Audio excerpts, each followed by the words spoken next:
Hindi po ba hiningi nyo na sa akin yung balang to? Bakit nyo po binabalik? Ikaw lang naman ang kikilalanin ng balang to. Dahil ikaw ang nakapulot sa kanya. Ano po? Ano po bang klaseng bala yan? Siguro nasa bulsa to ng isang tao. Tapos binaril siya. Pero sa balang to tumama. Bibihira lang mangyari ang bagay na to. Kaya naman ginagawa tong agimat. Posible po bang maging agimat ang bagay na yan? Oo naman. Tignan mo. Story time.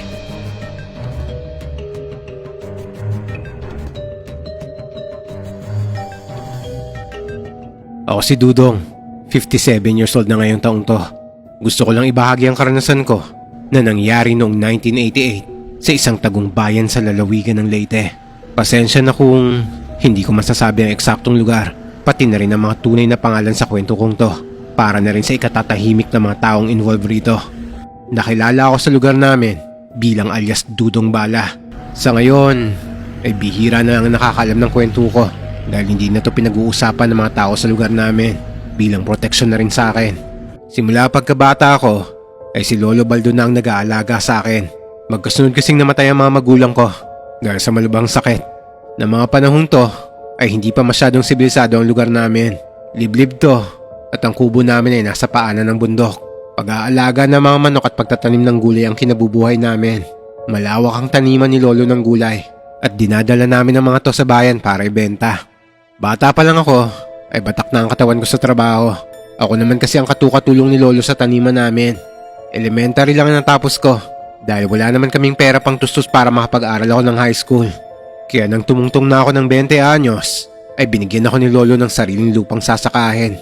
Itinuro niya sa akin ang malawak na lupang may mataas na talahiban na malayo sa kubo namin. Apo, nakikita mo ba ang lupain yan? Pag-aari lang ninuno natin yan. Ngayon ay ibibigay ko na sa'yo. Linisin mo lang at bungkalin para matamnan at mapakinabangan. Talaga po, Lolo? Naku, salamat po ah. Pero kakapalan ko na po ang mukha ko.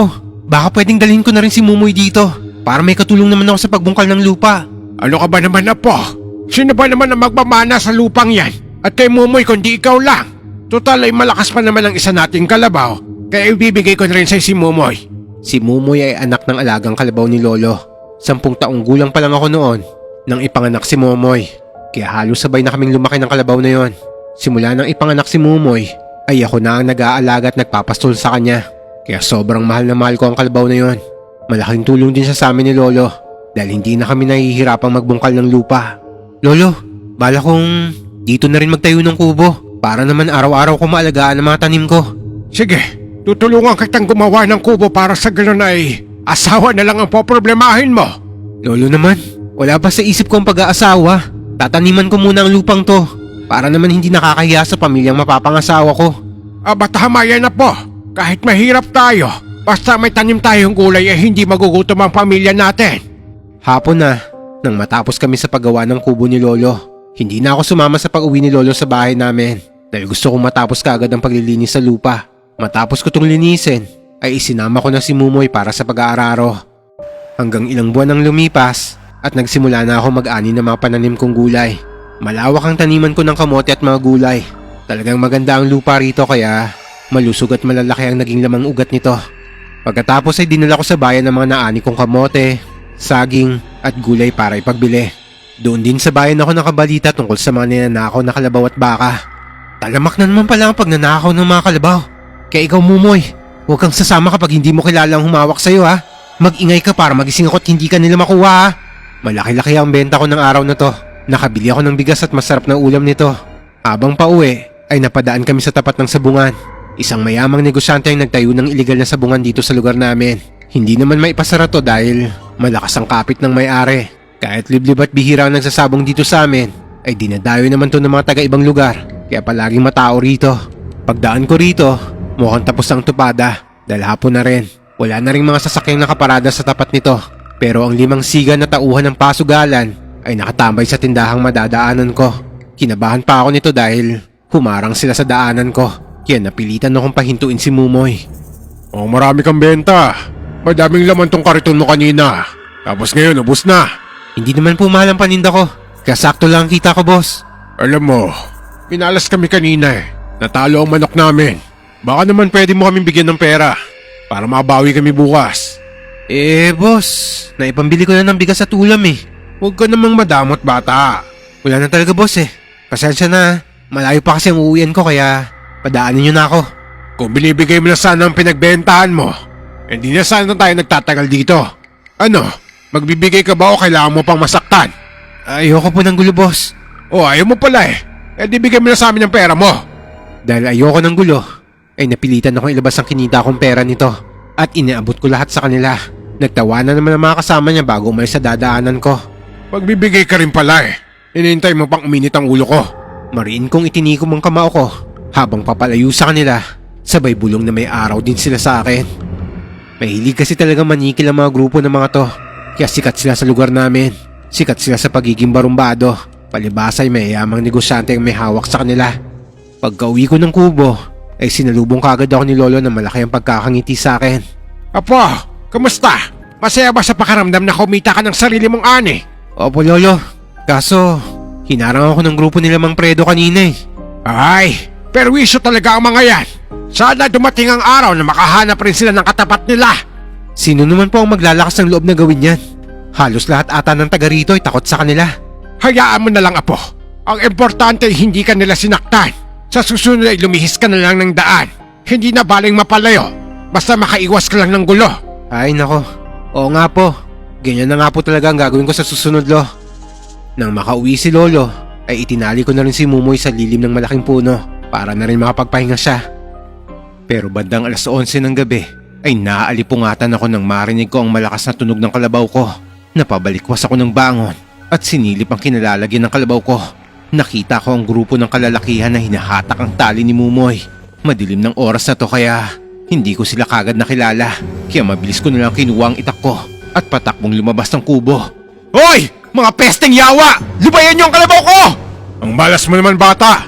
Sa'yo pala ang kalabaw na to. Mang Fredo! Kinuha nyo na ang pera ko kanina! Pati ba naman ang kalabaw ko pag iinteresan nyo pa? Malas mo kasi bumangon ka pa. Kalabaw lang naman ang kailangan namin. Kaso paano ba yan? Nakita mo na kami. Sinugod ko ang isa sa mga kasama ni Mang Fredo at akmang tatagain to pero tinutukan nila ako ng barel. Ano naman ang laban ng itak mo sa baril namin? Mang Fredo! Nakikiusap ako! Si Mumoy lang ang katukatulong ko sa pagtatanim at pagtitinda sa bayan! Kaya parang awa nyo na! Huwag niyong kunin ang kalabaw ko! Momoy pala ang pangalan ng kalabaw mo! Momoy! Halika! Sumama ka sa akin! Fredo! Tapusin na ba natin to? Huwag kang ataat! Kapag binaril mo yan, baka may makarinig pa! Bugbugin nyo na lang hanggang magsawa kayo! Pinagtulungan nila akong bugbugin. Hindi ko magawang manlaban dahil may nakahawak sa magkabilang braso ko. Nang malugmok ako sa lupa, ay hindi pa rin nila ako nilubayan. Salita nila akong pinagtatadyakan, dahilan para halos sumuha ako ng dugo. Nagmamakaawa ako sa kanila, pero malakas lang nilang pinagtatawanan ako. Wala naman akong mahingian ng tulong dahil nasa paanan kami ng bundok at malayo kami sa kabahayan. Tama na yan! Gusto kong makita niya kung paano ko pagpipirasohin ang katawan ng pinakamamahal niyang kalabaw. Mabaawa na kayo. Mumoy. Wag. Ang kalabaw ko. Wag. Si Mumoy. Kitang-kita ko kung paano nila hatawin ng 2x2 ang batok ni Mumoy. Agad tong natumba sa lupa habang naghihingalo. Ginilitan nila ng leeg ang kaawa-awa kong alaga. Pinilit kong gumapang para lapitan si Mumoy pero sobrang sakit na mga buto ko at wala na rin akong lakas nito. Napaiyak na lang ako sa awa habang pinapanood silang katayin si Mumoy. Sobrang sakit na makita ang paghihirap ng kalabaw ko na halos kasama ko nang lumaki. Si Mumoy ang naging kalaro ko noon at kasama ko sa hanap buhay. Kung tutuusin, kahit isang kalabaw siya, si Mumoy ang naging matalik kong kaibigan. Mariin akong pumikit para hindi ko makita ang ginagawa nila kay Mumoy. 5 silang nagtulong-tulong para katayin at pagpipirasuhin ang katawan ng kalabaw ko. Sa tagal nilang makatay ito, ay nakatulog na ako dahil sa sobrang sakit ng pambubugbog nila. Nagising na lang ako nang maramdaman ko ang muling pagsipa nila sa katawan ko. Hindi na lang ako gumalaw at hinayaan sila sa gusto nilang gawin. Patay na yan! Tayo na! Kailangan natin maghugas ng katawan sa ilog. Tiba-tiba na naman tayo sa pagbenta natin ng karne ng kalabaw na to. Nang makaalis na sila, ay dito lang ako nagmulat ng mata. Tanging ulo na lang ni Mumoy ang nakita ko sa pinagkatayan nila. Pinilit kong gumapang para puntahan ang ulo niya. Pero sobrang sakit talaga ng katawan ko. Lalo na kapag tumatama ako sa bato. Pakaramdam ko nito ay nagkalasog-lasog ang mga buto ko. Naghalo na ang dugo't pawis, pati na rin ang mga luha ko sa mukha ko.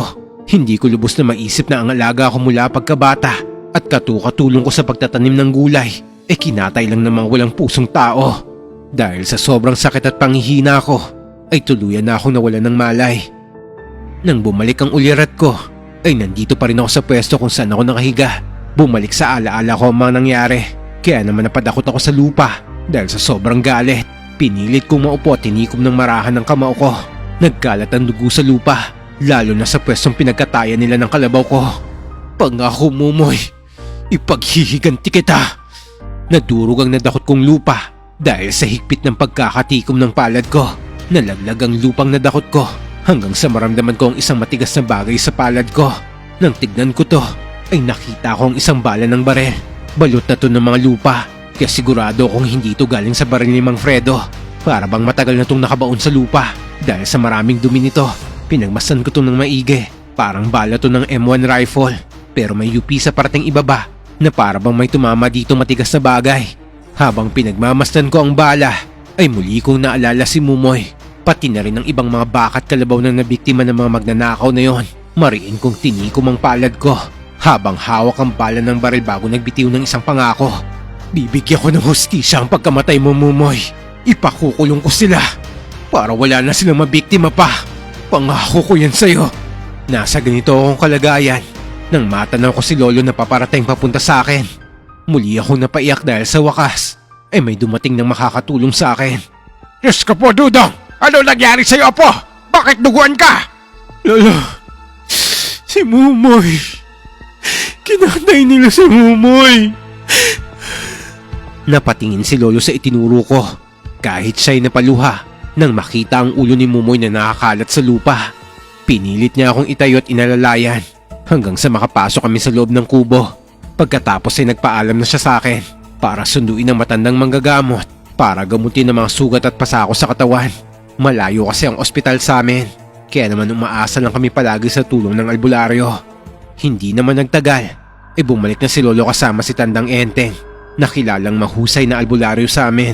Inutusan ni Tandang Enteng si Lolo na magpakulo ng dahon ng bayabas na siyang ipanguhugas sa mga sugat ko para hindi raw maimpeksyon. Tinapalan din niya ng diniktik ng mga dahon ng pasangang sugat ko bago niya to tinalian ng malinis na tela. Habang ginagawa niya to ay napansin ng albularyo ang bala ng baril na nabitawan ko at nalaglag to sa hinihigaan kong papag. Teka, saan mo nakuha to? Doon po sa lupang binubungkal ko. Nadampot ko po yan noong pinipilit kong gumapang para makauwi sana. Pwede bang sa akin na lang ang balang to? Kayo po, kung gusto nyo. Pero aanin nyo naman po yan. Ngumiti lang ang albularyo bago tumayo at nagpaalam sa amin. Gusto ko siyang bayaran sa panggagamot niya sa akin pero tinanggihan niya lang to. Hindi naman ako nagpapabayad sa panggagamot ko. Ang importante ay magpagaling ka. Bukas ay babalikan kita para palitan ko ang mga dahon na itinapal ko sa mga sugat mo. Maraming salamat po. Kung gusto po nyo, kumuha kayo ng mga ani kong kamote. Nako, hindi na. Kailangan mo nang may makakain para lumakas ka. Marami naman po yan eh. Hindi ko po mauubos. Oo nga naman, kumuha ka na. Masisira lang yan kapag hindi naubos. Sige na nga, mapilit kayo eh. Maraming salamat. Paborito to ng misis ko. Pasensya na po kung hindi ko kayo maihahatid. Mabigat pa naman po ang mga kamoteng yan. Kayang-kaya ko na to. Malakas ba ang katawan ko? Sige na, aalis na ako. Ako na lang ang maghahatid sa'yo. Napakabait naman pala ng apo mo. Pero bakit halos patay na siya na nambubog ng mga magnanakaw na yon? Kawawang bata. Pero mula ngayon, ay makakalaban ka na sa kahit sinong aapi sa'yo. Hindi ko gaano pinansin ang sinabing yun ng albularyo. Akala ko'y simpleng komento niya lang pero nang bumalik siya kinabukasan, ay ibinalik niya sa akin ang bala ng baril na napulot ko. Hindi po ba hiningi niyo na sa akin yung balang to? Bakit niyo po binabalik? Ikaw lang naman ang kikilalanin ng balang to. Dahil ikaw ang nakapulot sa kanya. Ano po? Ano po bang klaseng bala yan? Ipinaliwanag sa akin ng albularyo kung bakit espesyal ang bala ng baril na to. Ang dulong bahagi kasi nito ay nayupi na para bang may karugtong patong isang punglo. Bihira raw mangyari ang ganito. Natatama ang isang bala ng baril sa isa pang bala. Ang ibig sabihin ay iniligtas ng balang to ang dating nagmamay-ari sa kanya. Siguro nasa bulsa to ng isang tao, tapos binaril siya. Pero sa balang to tumama. Bibihira lang mangyari ang bagay na to. Kaya naman ginagawa tong agimat. Posible po bang maging agimat ang bagay na yan? Oo naman, tingnan mo. Inalis ni Tandang Enteng ang punglo sa baso ng bala at ipinasilip sa akin ang laman nito. Wala nang pulbura ang bala. Binilot na papel na lang ang laman nito at nakasulat daw dito ang isang orasyon na kailangan kong kabisaduhin para mabuhay ang agimat. Sinabi rin ng matanda kung ano ang mga dapat kong gawin. Kailangan nakabulsa o nakakwintas daw lagi sa akin ng agimat. Bawal tong mahakbangan, maapakan o mahawakan ng iba para mapalakas daw ang anting-anting. Dapat na pinaiinitan daw to sa araw at sa liwanag ng buwan tuwing Martes at Biyernes habang inuusal ang orasyong nakapaloob dito. Pero wag ka daw dapat matutulog sa araw na gagawin mo to. Maraming salamat po sa agimat, Lolo Enteng. Pero hindi ko naman po magagamit yan. Sa nangyari sa'yo, tingin mo ba hindi mo pa kakailanganin ng agimat na to? Baka balikan ka ng mga bumugbog sa'yo. Ang anting-anting na yan ang magiging proteksyon mo. Sa bagay, tama po kayo. Maraming salamat po sa tulong nyo Nang unay hindi ko inintindi ang sinabi ng albularyo. Gusto ko lang noon ay hustisya para sa akin at sa alaga kong kalabaw na si Mumoy. Nang magkaroon ako ng lakas, ay sinamahan ako ni Lolo sa bayan para makapagsumbong sa pulis. Nagsagawa naman sila ng investigasyon tungkol sa nangyaring nakawanat sa akin. Nahuli sila Mang Fredo, pero hindi sila nagtagal sa kulungan dahil wala daw sapat na ebidensya para patunayan na sila ang nagnakaw ng mga baka at kalabaw sa bayan namin. Hindi pa ba sapat na nakita ko sila? Nakita ko kung paano nila kinatay yung kalabaw ko, tapos binugbog din nila ako. Wala kang ebidensya, bata. Baka ikaw pang idemanda ko ng paninirang puri mo. Apo, tama na. Hindi natin sila kaya. Mahirap lang tayo at mayaman sila. Pero Lolo, wala na tayo magagawa dyan, Apo. Umuwi na tayo. malakas ang kapit ni Mang Fredo dahil kanang kamay siya ng mayamang negosyante sa amin. Siya ang pinagkakatiwalaan sa iligal na pasugalan nila at nalaman ko rin na kamag-anak niya ang mga to. Kaya pala malakas ang loob nitong mangikil at magnakaw dahil paderang sinasandalan niya. Wala na ba talagang hustisya para sa mga katulad nating mahirap, Lolo? Ang ilaalala ko ngayon ay baka balikan ka nila, Fredo. Doon ka muna sa atin tumira. Hindi ako aalis dito, Lolo. Huwag kayong mag-alala dahil kaya kong protektahan ang sarili ko. Hindi ako napilit ni Lolo na umuwi sa kubo niya. Kaya ng gabing to ay sinimulan kong gawin ang itinuro sa akin ng albularyo. Paggaganahin ko ang agimat para magawa kong labanan ng grupo nila Mang Fredo. Tuwing umaga ng Martes at Biyernes ay pinaaarawan ko to. At kapag gabi naman ay pinasisinagan ko sa liwanag ng buwan. Nakakapagtaka din na hindi ako pinupuntahan nila Mang Fredo matapos ko silang ipakulong. Siguro inaisip nila na kapag may nangyari sa akin ay sila lang kagad ang pagbibintangan na sospek. Kaya naman na makabisado ko ng orasyon na itinuro sa akin ni Tandang Enteng ay sinadya akong pumunta sa bayan. Hiniram ko ang kalabaw ni Lolo at naghatid ako ng mga aning gulay ko sa bayan. Hindi na ako lumihis ng daan dahil gusto kong subukin ang bisa ng agimat. Dumaan ako mismo sa harap ng pasugalan. Napangisi ako nang makita ko sila Mang Fredo na nakatambay sa harap ng isang tindahan. Nang malapit na ako sa kanila ay tumayo sila at humarang sa dinadaanan ko. Oy bata, ang ganda ng kalabaw mo ah. Ang laki ng katawan nito ah. Mukhang marami-raming karne ito ah. Hindi ako kumibo habang nagtatawanan naman sila. 5 silang nakapalibot sa kalabaw habang nakangising nakatingin sa akin. Bumaba ka nga dyan. Malaki-laki ang kinita mo, hindi ba? Ano naman sa'yo kung malaki ang kinita ko? Aba, mayaba ka ng bata ka. Akala mo nakalimutan ko na ang atraso mo sa amin? Ilang araw din ako nagtiis sa kulungang hayop ka. Hinatak ako ni Mang Fredo kaya naman. Napilitan akong bumaba sa kalabaw. Inakbayan niya ako habang kinakapkapan ng bulsa ko. Ibigay mo na sa akin ang pera para hindi ka na masaktan. Ano ko, tanga? Bakit ko ibibigay sa'yo yun? Malakas kong siniko si Mang Fredo kaya nabitawan niya ako. Nilapitan ko naman ang isang kasama nito na hinahaplos ang kalabaw ni Lolo. Mabilis kong ipinulupot ang tali sa leeg niya bago tinapik sa puwet ang kalabaw. Agad namang tumakbo ang kalabaw kaya nahila nito ang lalaking tinalian ko sa leeg. Tarantado kang bata ka! Tingin mo may laban ka sa amin, ha? Kiniwelyuhan ako ni Mang Fredo pero malakas kong tinabig ang kamay niya bago ko siya sinikmurahan. Napaluhod siya sa sakit kaya agad ako napangiti dahil mukhang tumatalab na ang bisa ng agimat dahil nagdadagdagan na ang lakas ng suntok ko. 2 sa mga kasama ni Mang Fredo ay tinulungan naman ang isang lalaki na hinihila ng kalabaw ko. Isang lalaki ang sumugod sa akin pero nasuntok ko siya kagad sa tagiliran. Sakto namang nakawala sa pagkakatali ang isang lalaki na hinihila ng kalabaw. Naglabas kagad doon ng barel at itinutok sa akin. Ayop ka! Papatayin mo pa ako? kung barilin kaya kita? Teka, wag po! Di nawala ang angas mong bata ka. Sige pre, kalibitin mo na. Napatras ako na makita ko ang baril na nakatutok sa akin. Akala ko katapusan ko na ng kalabitin nito ang gatilyo. Naramdaman ko ang pagtama ng bala sa katawan ko. Pero ang pinagtataka ko, wala akong nararamdamang sakit. Tanga ka ba? Ang lapit-lapit hindi mo pa tinamaan. Teka Fredo, hindi siya tinatabla ng bala. Hinugot din ni Mang Fredo ang baril na nakasuksok sa bewang niya at itinutok to sa akin. Iisa lang ang nasa isip ko nito. Alam kong wala silang balak na buhayin ako. Kaya hinugot ko na rin ang itak na dala ko. Mas mabuti nang lumaban kaysa mamatay ako ng walang kalaban-laban. Bago pa man maiputok ni Mang Fredo ang baril niya sa akin, ay tinaga ko na siya. Ang talim ng itak ko'y humiwa sa kanyang dibdib pababa sa sikmura niya. Agad na tumalsik ang mga dugo ni Mang Fredo bago tutuluyang natumba sa lupa. Nagkagulo ang ilang mga taong nakakita sa pangyayari. Nagsipasok sila sa mga bahay nila at agad na nagsara ng bintana. Dahil sa sobrang takot at pagkataranta ko, ay mabilis akong tumakbo palayo. Hinabol naman ako ng ilang mga kasama ni Mang Fredo habang pinauulanan ako ng bala. Nakapagtatakang parang tumatalbog lang sa katawan ko ang bala ng baril. Alam kong tinatamaan nila ako dahil ramdam ko ang pagdampi nito sa balat ko. Pero nang kapain ko ang katawan ko, ay wala naman akong sugat na nararamdaman.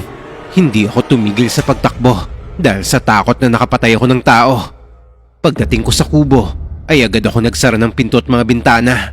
Pagkatapos ay naupo ako sa sulok habang paulit-ulit na sinasabi na hindi ko sinasadya ang ginawa ko. Ipinagtanggol ko lang naman ang sarili ko. Nang mahimasmasan ako, ay dito ko lang naalala ang mga tama ng baril sa katawan ko. Wala akong maramdamang sakit at wala rin kahit anong sugat ang katawan ko. Dito ko naalala ang agimat kong nakatago sa bulsa ng pantalon ko. At dito ko rin napatunayan ang bisa nito. Nang mga oras na to, pinag-iisipan ko ang dapat kong gawin. Hanggang sa nagdesisyon akong sumuko na lang sa mga pulis. Marami naman ang nakasaksi na self-defense lang ang ginawa ko. Kung hindi ako lumaban, ay ako ang mapapatay nila. Hanggang palabas na ako ng kubo nang makarinig ako ng pagtawag. Dudong, buksan mo ang pinto! Turo, anong ginagawa mo rito? Nakita ko lahat na nangyari kanina. Napatay mo si Fredo, Dudong. Papunta na rito ang mga pulis para hulihin ka. Kaya umalis ka na rito. Hindi, bala ko naman talagang sumuko eh. Nakapatay ako. Kailangan kong pagbayaran yon. Bakit ka susuko? Wala ka namang kasalanan. Pinagtanggol mo lang ang sarili mo. Tsaka, mabuting at patay na si Fredo. Siguro naman ay matitigil na ngayon ang nakawan ng bakat kalabaw sa lugar natin. Dahil wala na ang leader ng mga hinayupak na yon. Matatapang lang naman ng mga yan dahil malakas ang kapit ni Fredo. Ngayon wala na siya. Wala na rin maglalakas loob na mangikil at magkatay ng kalabaw. Pero, anong gagawin ko? Tumakas ka na. Narinig kong gaganti ang mga kamag-anak ni Fredo. Tiyak na itutumba ka nila sa loob kung susuko ka. Kaya mas mabuting tumakas ka na at lumayo rito. Paano si Lolo? Aba, nandyan naman yung isang tito mo para bantayan siya. Ang importante ngayon ay makatakas ka bago ka pa nila madatnan dito. Nakikipag-unahan ng angkan ni Fredo sa mga pulis para mahanap ka. Kaya umalis ka na rito. Sige. Salamat sa impormasyon pare. Mabilis ako nag-alis sa balutan. Dinala ko lang ang mga importanteng gamit ko bago ako naglakad papunta sa kubo ni Lolo. Kailangan ko magpaalam sa kanya at maipaliwanag ang buong pangyayari. Pagkarating ko sa kubo niya, ang nag-aalalang mukha ni Lolo ang sumalubong sa akin. Dodong, ano bang nangyari? Bakit sinasabi nilang pinatay mo si Fredo? Ang bilis naman kumalat ng balita. Sabihin mo sa akin kung anong nangyari. Self-defense lang po ang ginawa ko, Lolo. Hindi ko balak patayin siya. Pero kung hindi ko ginawa yun, ako ang papatayin nila. Ay, nako. Naniniwala ako sa iyo, Apo. Delikado na ang buhay mo dito. Hindi lang pulis ang naghahanap sa iyo. Kahit ang mga kaanak ni Fredo ay hinahanap ka na rin. Narinig ko rin ng usap-usapan na hindi ka nila titigilan hanggat hindi sila nakakabawi sa iyo.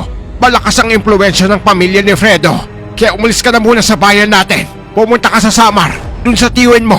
Walang makakakilala sa iyo doon. Sumama na po kayo sa akin, Lolo. Hindi ko maiiwan ng lupa dito, Apo. Nandito naman ang tito nanding mo kaya huwag mo na akong alalahanin. Ang importante ay ligtas ka.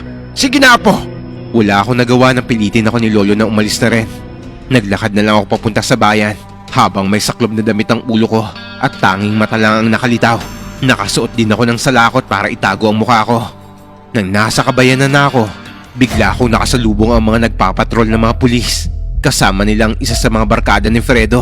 Huminto sila sa tabi ko habang ang lalaki naman ay itinuturo ako. Sa si Dudong! Hindi ako pwede magkamali! Hulihin niyo ang taong yan! Napaatras ako nang bumunot ng baril ang isang pulis at itinutok sa akin. Sinabi nito na huwag akong kikilos ng masama at sumuko na lang ako ng maayos. Napansin ko ang pagtinginan ng isang pulis at barkada ni Mang Fredo. Ramdam kong may binabalak silang hindi maganda. Kaya naman tinabig ko ang kamay ng pulis na nakatutok sa akin. At pagkatapos ay tumakbo ko ng mabilis. Nag-warning shot pa siya. Pero hindi ako huminto sa pagtakbo. Pumunta ako sa direksyon kung saan maraming mga bahay.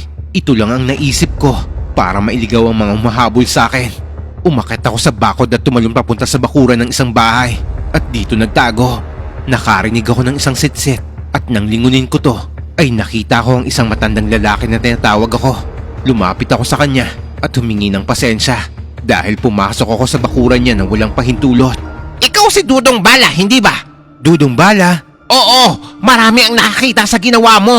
Nakita din namin na hindi ka tinablan ng bala. Kaya yan ang naging bansak sa'yo ng mga taong nakakita sa nangyari. Wala po akong kasalanan. Alam ko, ginawa mo lang ang dapat. Maraming magsasaka ang naghihirap ngayon dahil sa nakawan ng kalabaw. Naniniwala kami sa'yo na ang grupo ni Fredo ang may kagawan ng nakawang yon. Malaking ginhawa para sa mga katulad kong nangangalakal ang pagkamatay ni Fredo. Pero wisyo sa kabuhayan namin ang taong yan. Kaya kung may maitutulong ako sa'yo, ay magsabi ka lang. Gusto ko lang po may masisilungan ngayong gabi. Para po bukas ay makaalis na ako sa bayang to. May checkpoint na sa mga daan palabas sa bayan natin. Pero akong bahala. Tutulungan kita. Bukas ng madaling araw ay aalis kita sa bayang to. Nako, maraming salamat po. Malaki ang pasasalamat ko sa matandang tumulong sa akin. Pati ang pamilya niya ay hindi nagdamot ng tulong dahil alam daw nila na hindi ako masamang tao. 4:00 pa lang ng madaling araw ay ginising na ako ng matandang lalaki. Magdi-deliver daw siya ng gulay sa kabilang bayan. Pinasakay niya ako sa likurang bahagi ng truck niya at tinabunan ng mga paninda niyang gulay. Pagdating namin sa checkpoint, hinarang kami. Sobrang kaba ko nito nang tignan nila ang likurang bahagi ng truck. Mabuti na lang dahil hindi naman nila hinalugog ng mabuti ang laman nito. Nakalabas ako sa bayan namin ng walang kahirap-hirap.